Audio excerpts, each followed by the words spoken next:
일본의 10년 전은 한국의 지금이라는 말은 한국이 일본의 사회 경제적 흐름을 10년 정도 차이를 두고 따라가고 있다는 의미로 종종 사용됩니다. 저출산 고령화 문제나 경제 성장률 둔화 등의 사회 현상을 보면 일부 맞다는 생각이 듭니다. 물론 일본과 한국의 사회문화적 배경이 다르기에 그대로 일치한다고 보기는 어렵지만 특정 세대의 가치관과 소비 패턴을 비교해보면 흥미로운 공통점과 차이점을 발견할 수 있습니다. 특히 일본의 2010년대 2030 세대인 사토리 세대와 현재 한국의 2030 세대인 MZ세대는 저성장 시대를 살아가면서 현실적인 삶을 지향한다는 점에서 유사한 특징을 보입니다. 하지만 이들이 현실을 받아들이는 방식에는 차이가 존재합니다. 소비관, 투자에 대한 인식, 결혼관이라는 세 가지 측면에서 두 세대를 비교해 보겠습니다. 소비관의 차이에 대해 알아보겠습니다. 2010년대 일본의 2030 세대를 사토리 세대라고 부릅니다.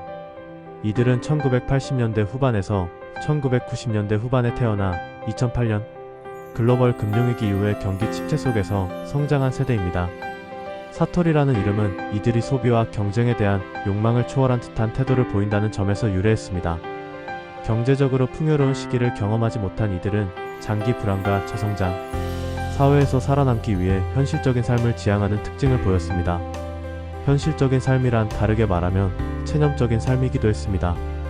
어차피 안 될 거야 라는 생각이 강해서 성공을 위한 과도한 노력은 무의미하다고 생각했죠. 다만 주어진 상황에 맞게 살아가기 위해서 소비에 대한 집착을 줄이고 작은 행복을 추구하는 경향이 생겨났습니다. 우리나라의 M4 세대와 비슷해 보이기도 합니다. M4 세대는 연애, 결혼, 출산, 내 집 마련 등 무언가를 포기했다는 자조적 의미로 만들어진 말이죠. 한국도 저성장 사회가 되면서 미래에 대해 희망차게 바라보기보다는 현실을 직시하고 한계를 인정하며 포기하는 사람들이 많아졌습니다. 다만 사토리 세대와는 차이점이 있죠. 사토리 세대가 소비에 대한 집착을 줄였다면 오히려 우리나라는 반대로 소비가 과해진 측면이 있습니다. 어차피 안 될 거, 지금을 즐기자라는 심리로 명품 소비나 해외여행 등을 즐기는 플렉스 과소비에 유행했죠. 욜로라는 이름으로 합리화를 하면서요. 다만 요즘에는 욜로에서 짠테크로 소비 트렌드가 변화하고 있는 모습이 보입니다. 그 이유는 투자에 대한 인식 차이라고 보여집니다. 사토리 세대는 경제적 양극화가 심화되는 현실을 어쩔 수 없는 것으로 받아들였습니다. 미래에 대해 희망찬 기대를 가지기보다는 현실적인 목표를 설정하고 작은 행복을 추구하는 태도를 보였습니다. 대단한 성공을 바라기보다는 현실적으로 자신의 위치에서 안정적인 삶을 유지하는 것을 더 중요하게 여겼죠. 안정적인 직장, 무리하지 않는 소비, 소소한 취미생활 등을 즐기며 스트레스를 최소화하는 삶을 원했습니다. 최소한의 노력으로 안정적인 삶을 유지하는 것이 목표였죠. 이에 따라 적극적인 투자보다는 저축 등 안정적인 금융상품을 선호했습니다. 이처럼 일본의 사토리 세대는 현실을 받아들이고 도전하지 않는 태도가 강했지만 한국의 MZ세대는 그렇지 않습니다. 한국 MZ세대도 저성장 사회와 경제적 양극화가 심해지는 현실을 바라보며 암담함을 느낍니다.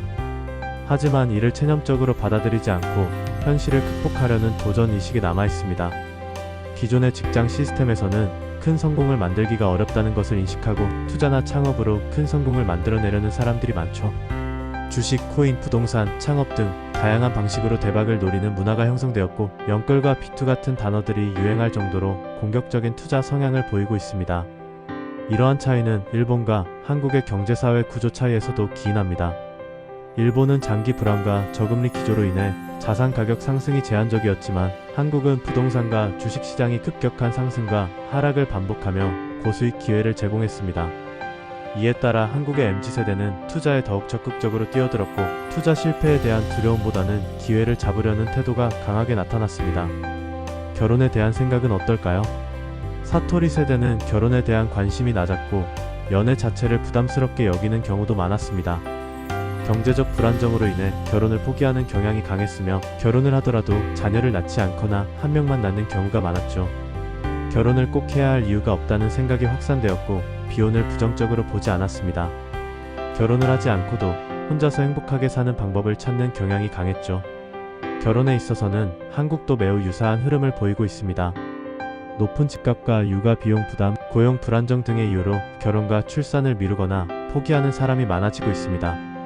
한국의 출산율은 역대 최저 수준을 기록하고 있으며 비혼과 딩크 문화도 확산되고 있습니다.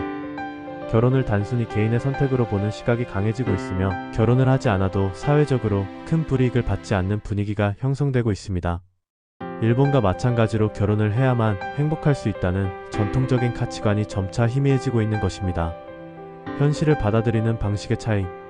이처럼 사토리 세대와 한국의 2030 세대는 경제, 불안 속에서 현실적인 삶을 추구한다는 점에서 공통점을 가집니다. 다만 그 방법에 있어서는 차이가 존재합니다.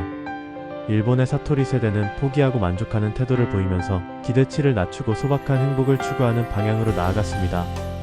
반면 한국의 MZ세대는 현실을 극복하려는 적극적인 태도를 보이며 투자와 자산 증식을 통해 돌파구를 찾고 있습니다. 앞으로 한국의 MZ세대는 사토리 세대처럼 점차 안정과 체념을 선택하게 될까요? 아니면 적극적인 재테크를 통해 현실을 극복해낼 수 있을까요?